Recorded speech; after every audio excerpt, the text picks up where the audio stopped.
Ngayon sa ating She Shines, makikilala natin ang isang gurong hindi lang nagbigay ng inspirasyon sa mga estudyante, kundi pati na rin sa mundo ng vlogging. At para ibahagi sa atin ang kanyang kwento at inspirasyon sa likod ng kanyang tagumpay, ay makakasama po natin live dito sa studio ang dedicated teacher and vlogger na si Ma'am Josephine Bansol. Good morning po, Ma'am, at welcome po sa Rise and Shine Pilipinas. Good morning. Good morning. Good morning. Grabe, no, makita ko lang si Ma'am Josephine, parang iba na yung lightness, yung energy niya. Yung aura niya. Oo. Miss Josephine, we wanna know, paano ka napasok sa vlogging? What inspired you? At paano mo ito na isasabay sa iyong pagtuturo? Kasi ang tinuturo ko po ay journalism. Okay. Kaya alam niyo naman ng mga kabataan, mahirap pagkumbinse na magsulat kung ang teacher nila, hindi nila nakikitang magsulat. Kaya nag-umpisa ako magsulat para ma-convince silang magsulat. Kumbaga, practice what you preach, diba? Yes. Ganun niya napagsabay. Oo. Balita namin, Ma'am, na may isang tao po na naghikayat sa inyo na magturo. Paano po ito nakaka-apekto sa inyo hanggang ngayon sa inyong professional life? Ang pinakamalaking impluensya ko ay ang aking mama, ang nanay ko, dahil teacher siya ng elementary.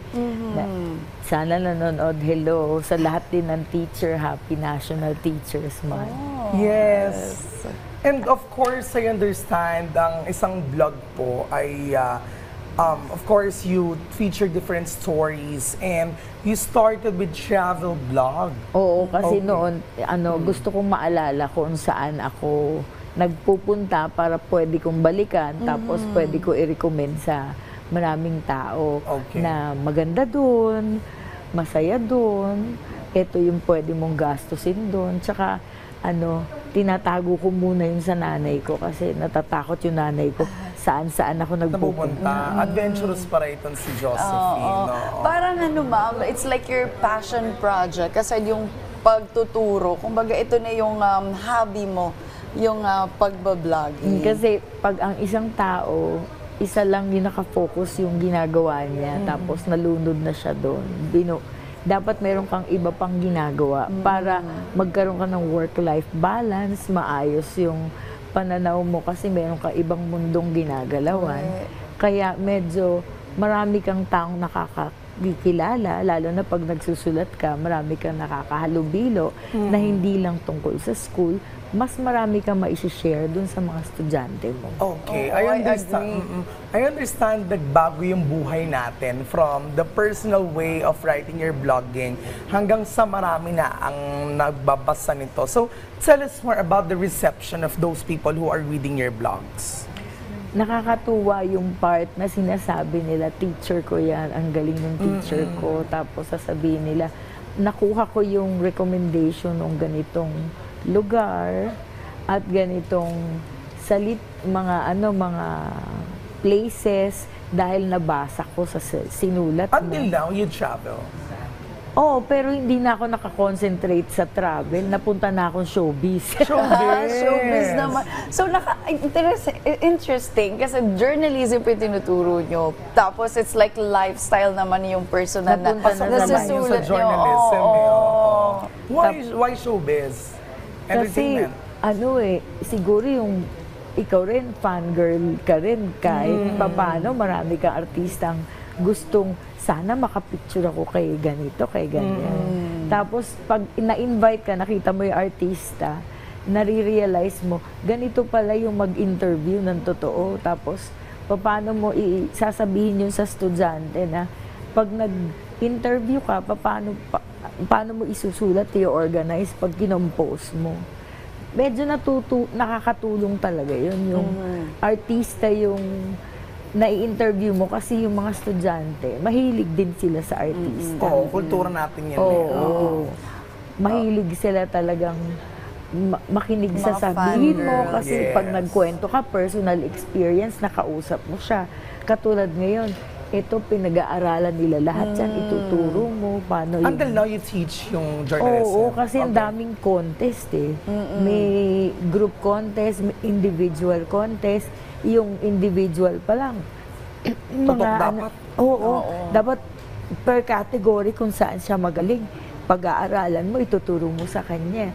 Kaya mahirap na ano lang, tawag dito, yung by the book ka lang. Talagang may... Mag-e-explore ka rin po. Oo. Katulad ninyo, ipinapangarap na ng mga bata nila yun na sana maging ganun din ako.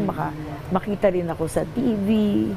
Ma'am, I wanna know naman your view sa panahon ngayon na ay nandiyan na yung social media at kumbaga ang bilis-bilis na nung pagkuha or access ng mga information.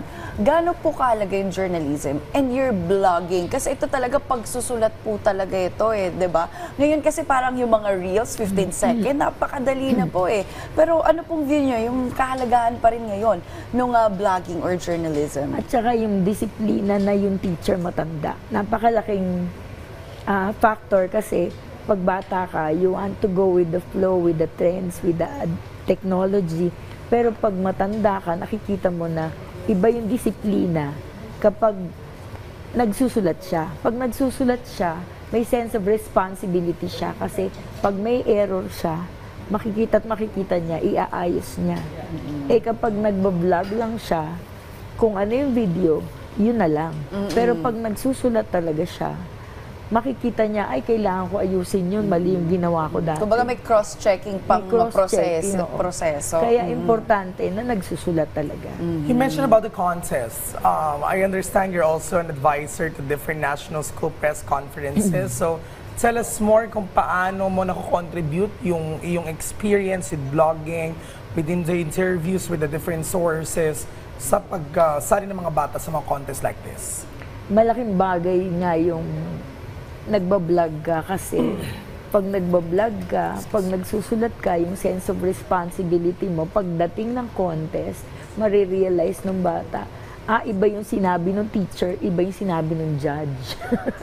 Kailangan mo matutong mag-adjust, pero dahil nagsusulat ka parate, medyo alam mo, mas maging versatile ka. Oo, nagkakaroon ka ng versatility, tapos natuturuan mo yung sarili mo na kailangan ko talagang pagpasensyahan ito at kailangan habaan ko talaga yung oras ng pagsasanay ko, yung training ko, para talagang maka-adjust ako sa iba't ibang judge.